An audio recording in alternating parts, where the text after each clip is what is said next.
नमस्ते। आज बात करते हैं उन छिपी हुई ताकतों की जो पूरी दुनिया की राजनीति चलाती हैं।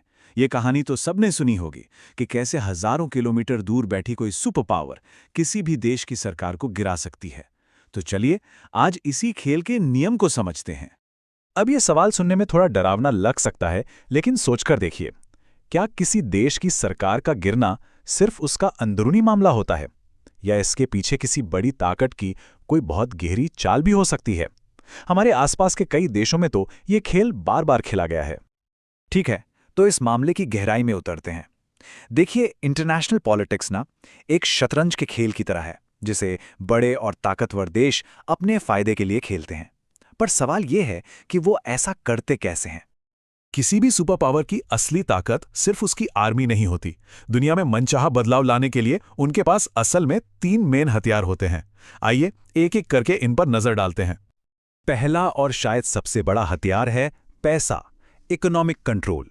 जब पूरी दुनिया का बिजनेस एक ही करेंसी जैसे कि डॉलर में होता है, तो जाहिर है उस करेंसी को कंट्रोल करने वाला देश किसी भी दूसरे देश की इकोनॉमी पर दबाव डाल सकता है और उसे अपनी शर्तें मानने पर मजबूर कर सकता है। दूसरा हथियार है कहानी पर कब्जा, यानी नैरेटिव कंट्रोल। जरा सोचिए, इंटरनेशनल मीडिया, फिल्में, न्यूज़ चैनल्स, ये सब मिलकर एक ऐसा माहौल बना सकते हैं जिससे किसी भी लीडर को हीरो या फिर विलेन की तरह दिखाया जा सकता है। पब्लिक की सोच को बदलना इस खेल का बहुत जरूरी हिस्सा है। और तीसरा हथियार वो है जो कभी दिखाई नहीं देता, कोवर्ट ऑपरेशंस। दुनिया भर के इंटेलिजेंस एजेंसियां पर्दे के पीछे काम करती हैं, जासूसी से लेकर दंगे भड़काने तक, ताकि पॉलिटिकल रिजल्ट उनके फेवर में आए।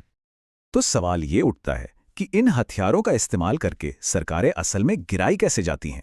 देखिए, सीधी लड़ाई तो हमेशा एक ऑप्शन नहीं होती। इसके लिए एक बहुत ही चालाक सिस्टमैटिक प्लान बनाया जाता है, एक ऐसी प्लेबुक जिसे बार बार इस्तेमाल किया जा सकता है। तो ये पूरी की पूरी प्लेबुक आप कह सकते हैं 4 स्टेप्स में काम करती है। पहला स्टेप, इकोनॉमिक सैंक्शंस, मतलब आर्थिक प्रतिबंध लगाकर उस देश की कमर तोड़ दो। दूसरा, मीडिया वॉर, उस देश के लीडर को विलेन बना दो, तानाशाह दिखाओ। तीसरा स्टेप होता है एनजीओ को फंडिंग देना, लोकतंत्र के नाम पर विपक्ष को पैसा और पावर दो। और अगर ये सब भी काम ना करे तो आता है चौथा और आखिरी दांव, कोवर्ट ऑपरेशंस। चलिए अब देखते हैं कि ये प्लेबुक असल दुनिया में, खासकर हमारे अपने पड़ोस में, कैसे काम करती है। पाकिस्तान, श्रीलंका, बांग्लादेश और नेपाल की पॉलिटिक्स में इसके एकदम साफ साफ उदाहरण देखने को मिलते हैं। सबसे पहले बात करते हैं पाकिस्तान की, एक ऐसा देश जहां पॉलिटिकल इंस्टेबिलिटी का एक बहुत लंबा इतिहास रहा है।